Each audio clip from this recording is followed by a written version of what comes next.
Don Benigno Pendas García, letrado de las Cortes Generales, consejero de Estado y presidente de la Real Academia de Ciencias Morales y Políticas y catedrático del CEU San Pablo.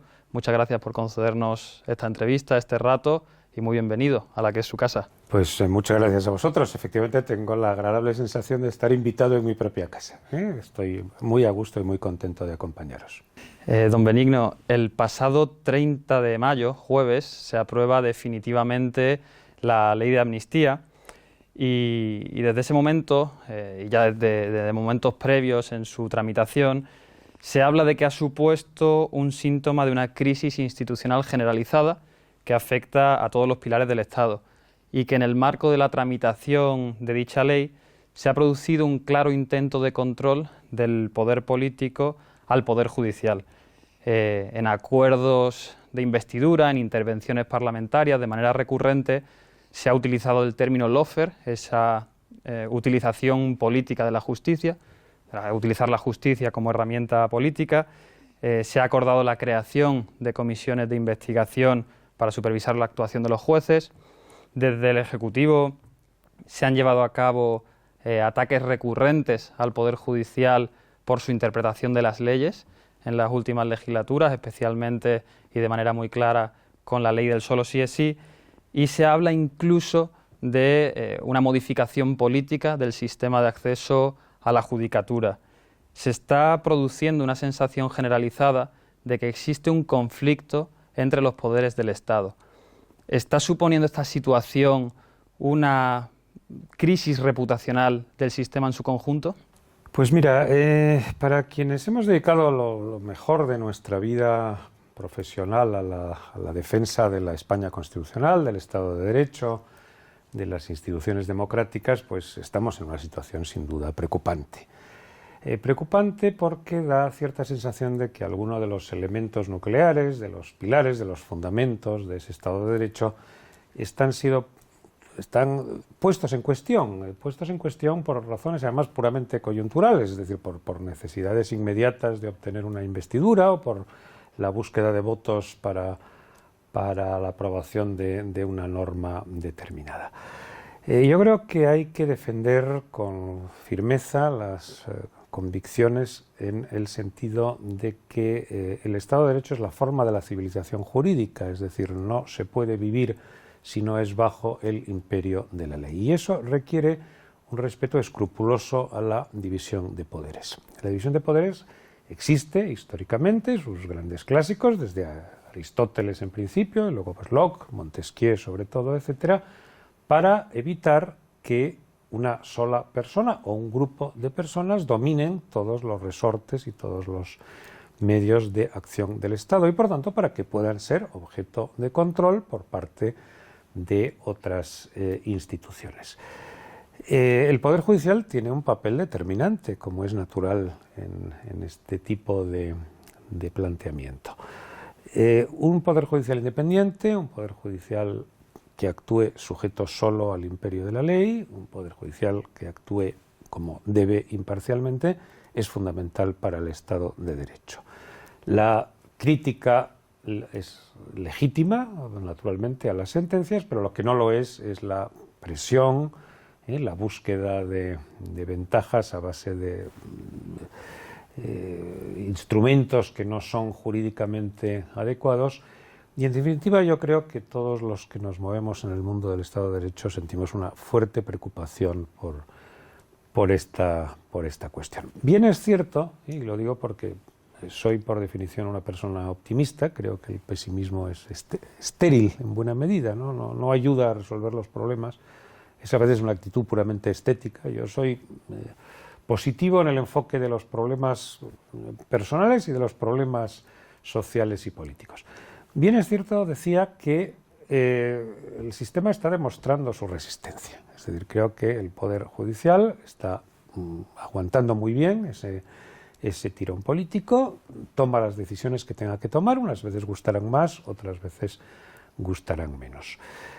Crisis reputacional, me decías. Bueno, qué duda cabe que primero, en toda Europa y en todo el mundo vivimos tiempos políticamente muy complicados, vivimos tiempos de polarización, vivimos tiempos de intensificación de los enfrentamientos, es una mala época para la concordia. Pero en cada país, digamos, el daño se produce pues en aquellos puntos donde es más frágil el sistema. En el caso de España, siempre nuestra gran fragilidad es la organización territorial. España es una gran nación histórica, tiene una trayectoria verdaderamente admirable en la historia universal, pero siempre ha tenido ese problema interno de vertebración que en los malos momentos pues aparece de nuevo. Lo digo porque, como es evidente, la cuestión de la amnistía está directamente relacionada con el proceso de independentista y con, en fin, con lo que fue pues un desafío injustificado, injustificable, ¿no?, a las reglas de nuestro Estado constitucional. Pérdida de reputación, sin duda, es decir, yo creo que hay una cierta crisis de legitimidad de las democracias en general, en el caso de la española, pues en muy buena medida derivado de estos acontecimientos, pero también ahí quiero ser optimista, es decir, yo creo que la inmensa mayoría de los españoles, la abrumadora mayoría de los españoles, seguimos creyendo en las instituciones que nos dimos en el año 1978, seguimos creyendo que este sistema pues es el que mejor responde a la unidad y a la pluralidad de la nación y de nuestra forma de ser dentro de la historia, y en definitiva que los malos momentos pasan y las instituciones permanecen. Entonces yo creo que esa es clave, sobre todo para las generaciones jóvenes que lógicamente no tienen la misma experiencia de la vida que tenemos los más mayores y que por tanto pues pueden tender a magnificar el problema. La situación es seria y grave y preocupante, pero los instrumentos de defensa jurídica y social pues también lo son, y en ese sentido creo que vamos a salir adelante de esta crisis. Don Benigno, ha comentado usted, ha puesto de manifiesto la importancia de una separación real de poderes entre los poderes del Estado, pero le voy a hacer la pregunta en sentido contrario. Considerando que tras la reforma de la Ley Orgánica de 1985 del Consejo General del Poder Judicial, esta Cámara representa casi miméticamente la distribución ideológica del Parlamento, hay un sentir general de que las decisiones del Tribunal Constitucional dependen más de la voluntad o de los intereses de los designadores de esos jueces que del verdadero o propio encaje de las normas en el texto constitucional y en el sentido, en el espíritu del texto. Y la ley de amnistía también ha puesto de manifiesto que la ley puede verse reducida a la mera expresión de la voluntad del poder, es decir, que el legislativo responde únicamente a la voluntad del gobierno sin atender pues, a ese sentido de la justicia, del bien común, a ese sentido jurídico que toda norma pues, debería contener. Esto nos hace plantearnos y preguntarnos si verdaderamente existe esa división de poderes, y nos hace preguntarnos dónde está realmente el problema, si está en los propios fundamentos del Estado de Derecho y democrático tal y como se concibe, si el problema radica en un mal uso de esos poderes del Estado. ¿Podría usted, por favor, arrojarnos un poquito de luz en este ámbito? Sí, sin duda, porque además tratas una cuestión que para quienes, como decía antes, hemos dedicado nuestra vida profesional a la defensa del Estado constitucional y a la defensa del Estado de Derecho, pues es particularmente preocupante. Vamos a ver, yo estaría más cerca de la tesis de que el problema deriva de un mal uso de los instrumentos jurídicos y normativos existentes que de una deficiencia en sí mismo de la configuración del sistema. Es verdad que hay cuestiones que en 40 y tantos años ya de democracia no hemos sabido resolver. La configuración del Consejo General del Poder Judicial. La historia no empezó bien, en la ley del 85, las sucesivas sentencias del Constitucional, las sucesivas reformas, y seguimos anclados en una fórmula que no funciona y que tampoco es especialmente elogiada en otros países europeos, como es el caso de Italia, de donde procede el modelo. Pero voy a poner un ejemplo que me parece muy claro, que es el del Tribunal Constitucional. Con el mismo mecanismo de elección de los magistrados constitucionales, es decir, 4 Congreso, 4 Senado, 2 Gobierno, 2 Consejo del Poder Judicial. Hay una opinión unánime de que en el primer Tribunal Constitucional, o en las 2 o 3 primeras configuraciones del Tribunal Constitucional, estaban los mejores, literalmente hablando. Es decir, los partidos supieron ponerse de acuerdo en designar magistrados a los mejores juristas españoles, cada uno en su disciplina. Con el paso del tiempo, siendo normalmente dignísima la composición del tribunal, pero sin embargo pues se ha ido perdiendo ese tipo de enfoque y se ha ido buscando más perfiles que efectivamente responden más bien a el interés del partido que propone su designación. ¿Esto es una enfermedad incurable? No lo es decir, podría decirse que un juez es todo lo independiente que quiera ser. Es decir, una vez designado, no hay ningún motivo para que tenga que obedecer instrucciones de nadie ni para que tenga que seguir reglas de nadie, sino que las leyes garantizan absolutamente su independencia. Por tanto, no es tanto el problema de la ley como el problema de una práctica en la cual efectivamente en la vida real, pues en el caso del Consejo del Poder Judicial, hay quien dice, tú has utilizado la expresión, que se convierte en una especie de tercera cámara porque reproduce en su composición la lógica de las mayorías parlamentarias. También, en alguna medida, en el Tribunal Constitucional uno puede adivinar en buena medida el contenido de la sentencia y de los votos de los magistrados, y eso, insisto, es muy preocupante. Pero con las mismas reglas de juego, en otros momentos de nuestra historia democrática se ha elegido tribunales de muy alta calidad técnica. Insisto en lo de la alta calidad técnica porque normalmente eso conlleva un grado de independencia personal importante. Es decir, si tenemos a los mejores en el tribunal, pues ellos mismos son conscientes de su prestigio, de su imagen, de sus convicciones y de su necesidad, por tanto, pues de estar a la altura de la responsabilidad. Yo quiero ser optimista en este terreno, es decir, sigo creyendo que los integrantes de los órganos jurisdiccionales, y en este caso concreto el Tribunal Constitucional, pues tienen una dignidad profesional y una capacidad para enfocar los problemas con la imparcialidad que es debido. Ahora, resulta preocupante, efectivamente, que con demasiada frecuencia se reproduce siempre el mismo resultado. Una vez más, no es un problema solo de España. Los españoles, yo suelo decir que tenemos, en fin, unas cuantas virtudes, pero como no, también unos cuantos defectos, y siempre pensamos que todos los males nos ocurren a nosotros.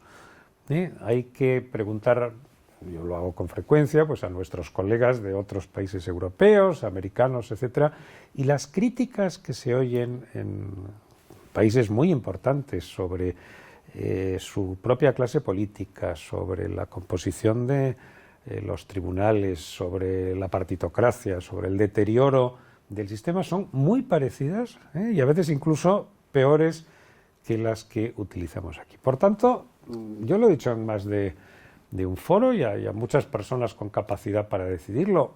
Los profesionales podemos hacer una lista de excelentes juristas, que en España no faltan, que pueden ser miembros de cualquier institución. Hagámoslo, elíjase a unos cuantos de los mejores y tendremos un buen mecanismo de funcionamiento. Ahora, si nos atrincheramos en la lógica del partido y en la de los míos y los otros, pues por ahí no vamos por buen camino.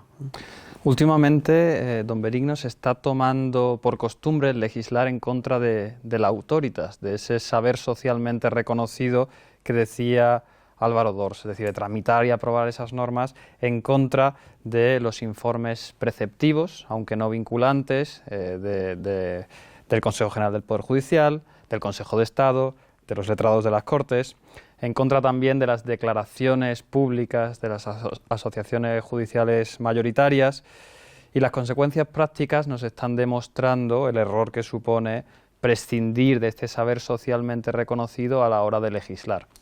De nuevo, la ley del solo sí es sí, pues es un claro ejemplo del grave error que esto supone.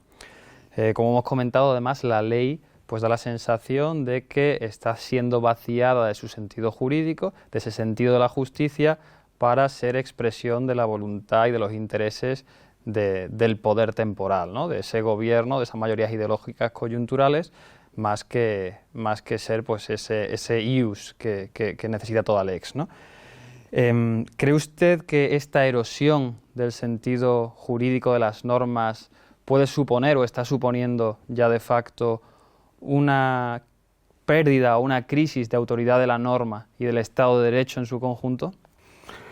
Pues yo creo que estás tocando un punto clave, digamos, no ya solo en la coyuntura específica de la España de nuestros días, sino en general del mundo contemporáneo.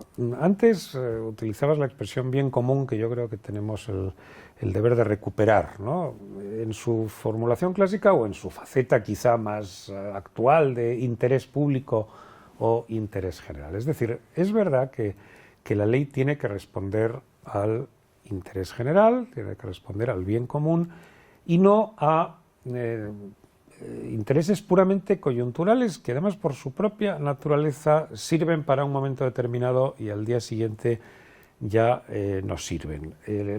La vida parlamentaria, pues los pactos son legítimos, pero no todo se puede pactar.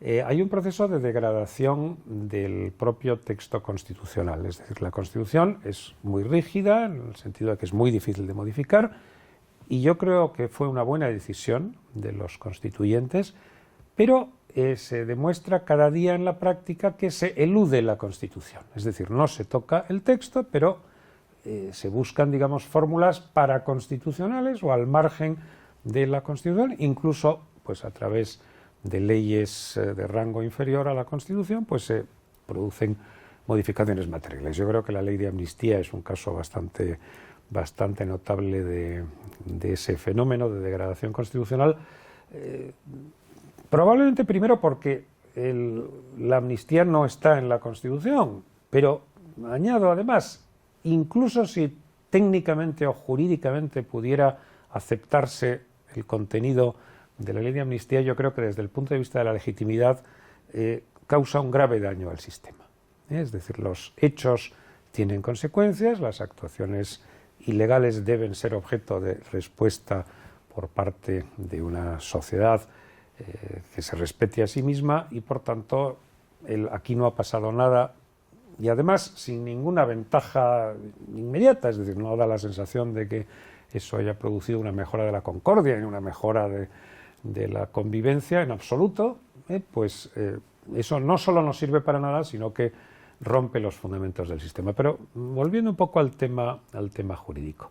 Vamos a ver, que se legisla mal en general es algo que los profesionales hemos constatado durante muchos años. Ha habido y hay estudios excelentes sobre calidad de las leyes, sobre técnica normativa, sobre el sosiego necesario para legislar, sobre la necesidad de pedir informes a los órganos consultivos capacitados para ello. Efectivamente, se elude con alguna frecuencia, en el caso mismo de la ley de amnistía, al tratarse de una proposición de ley, pues no pasa ni por el Consejo General del Poder Judicial ni por el Consejo de Estado. Los informes, en fin, muy rigurosos de mis colegas letrados de las Cortes, pues tampoco han sido tenidos en cuenta. Bien es verdad que todo ello se ha transmitido por los medios de comunicación a la sociedad y que hay una sensación general de que habría que mejorar estos mecanismos de funcionamiento. Legislar bien no solo es una cuestión técnica, efectivamente tiene consecuencias. La ley del sí es sí es un caso evidente. Por tanto, yo creo que habría que exigir a los responsables políticos que tengan en cuenta estas instituciones que están llamadas a asesorar, a mejorar la calidad de las normas, a poner en buen derecho cuál es la voluntad del poder democrático, que evidentemente tiene la capacidad para tomar decisiones, no todas las decisiones, pero las muchas decisiones que en democracia dependen de la mayoría, pero que tienen que estar bien articuladas técnicamente. La costumbre de no hacer bien las cosas empieza ya a repetirse mucho. Sin lugar a dudas se ha acelerado en los últimos años, pero viene de lejos. Es decir, yo cuento muchas veces que ya en los años 80, en los primeros años de nuestra democracia, pues había mucha preocupación por este tema, muchas jornadas sobre calidad de las leyes, sobre cómo había que legislar, etcétera. Y en casi todas ellas pues, se decía un poco lo mismo, demasiada prisa, demasiada importancia del factor partidista, demasiada búsqueda de pactos de prisa y corriendo para salvar una situación concreta. Todo esto son problemas técnicos y hay un problema de fondo que tú has planteado muy bien, la idea de justicia, la idea de bien común, la idea de que por encima, digamos, de lo que es la norma estrictamente positiva y desde un punto de vista técnico, pues hay unos valores que tampoco son los valores abstractos, que están en la propia Constitución, la libertad, la igualdad, la justicia, la dignidad de la persona. La Constitución tiene un artículo 10, en fin, de muy alta densidad jurídica, más de jus que de lex, ¿no? Es decir, la dignidad de la persona y los derechos inviolables que le son inherentes, bueno, todo eso no es pura literatura, no es retórica. Yo creo que en eso tenemos que ser muy exigentes, pues las personas que creemos en el Estado de Derecho y en fin, y procurar hacer las cosas bien, porque además se puede. Hay gente muy capacitada en el mundo español, universitario, judicial, en los órganos consultivos, en los grandes cuerpos de funcionarios para hacer las cosas bien. Hablando de la Constitución, estábamos mencionando, ante toda esta deriva hay algunos juristas que están empezando a hablar y a debatir sobre que en el mundo jurídico se está experimentando lo que podría denominarse como un proceso deconstituyente, en el que esa degradación de la Constitución, por un lado, también está teniendo digamos, implicaciones en el sentido de que con este marco constitucional del 78 hay determinadas cuestiones a las que nos enfrentamos que se nos escapan y que no podemos resolver. Usted ha hablado mucho del abuso de la figura del decreto ley, ha hablado también, digamos, ha criticado, entre comillas, la hiperactividad regulatoria que padecemos en España y ante este posible proceso de constituyente que estamos viviendo, ¿cree usted que sería necesaria alguna reforma constitucional y en caso afirmativo, qué sería lo primero que usted considera que habría que modificar? Pues mira, volvemos a un tema efectivamente capital, ¿no? Yo antes hablaba de un proceso de degradación del texto constitucional, o proceso deconstituyente, efectivamente, como tú lo calificas. Empezando por un tema muy concreto, pero muy significativo, el uso excesivo, el abuso de la figura del decreto ley. Como bien sabes, la Constitución dice expresamente que en casos de extraordinaria y urgente necesidad, ¿qué quiere decir? Unas inundaciones, un terremoto, una pandemia, una situación grave que necesite una respuesta inmediata. Bueno, es verdaderamente sorprendente y preocupante que empiece a haber más decretos leyes que leyes ordinarias, o por supuesto que leyes orgánicas, en el mundo de las fuentes del derecho español. Eso se ha denunciado una y mil veces por la doctrina jurídica y es una cuestión profundamente preocupante, no solo por razones técnicas, sino por lo que significa. La ley es algo más que el decreto ley. El decreto ley es la voluntad del legislativo rápidamente manifestada frente a una decisión que ya ha tomado el gobierno. El proceso de formación de una ley debe ser diferente, mucho más lento, mucho más dialogante, mucho más debatido. Es otra cuestión. Yo creo también, sinceramente, que en eso el Tribunal Constitucional, el actual y los anteriores, han sido en exceso permisivos. Es decir, el concepto jurídico indeterminado, extraordinaria y urgente necesidad, permite, sin duda, anular una norma diciendo no se justifica la extraordinaria y urgente necesidad. No se puede aprobar esto por decreto ley, puesto que no se da el supuesto de hecho que lo justifica. Exceso de leyes. Esa es una vieja historia, aunque hoy día hay quien dice que que dada la debilidad parlamentaria del gobierno lo que hay es ausencia de legislación, es decir, el gobierno actual es un gobierno que legisla muy poco porque para aprobar cualquier norma tiene que realizar tal cantidad de pactos que no siempre lo consigue, ¿no? Y de hecho han caído muchas iniciativas gubernamentales por falta de mayoría parlamentaria, pero eso no deja de ser coyuntura. Estructuralmente, vivimos una sociedad muy compleja y tenemos un poco la sensación de que todo se resuelve llenando las páginas del Boletín Oficial del Estado. Yo siempre digo que hay que hacer menos leyes, pero mejores leyes. Muchas menos leyes. Tenemos un proceso de auténtica inflación legislativa, y a la inflación legislativa le pasa como a la inflación monetaria, es decir, cuanto más dinero hay en el mercado, menos vale, pues cuanto más leyes, menos valen. Las leyes muchas veces se cumplen mal, la gente incluso dice, bueno, eso es una ley aprobada, pero yo sigo haciendo lo que venía haciendo siempre. Eso es muy preocupante, porque se pierde el respeto debido a la ley y la dignidad bajo el imperio de la ley, la libertad bajo el imperio de la ley es la condición básica de la vida genuinamente humana, ¿no? ¿Qué se puede hacer respecto de la reforma constitucional? Vamos a ver, indudablemente la Constitución tiene aspectos, elementos mejorables y están en muy buena medida identificados por la doctrina jurídica. Ahora, no se trata solo de una cuestión técnica, se trata de una cuestión de alta densidad política. ¿Estamos en un momento en que es oportuno abrir un proceso de reforma constitucional? Mi respuesta es claramente negativa.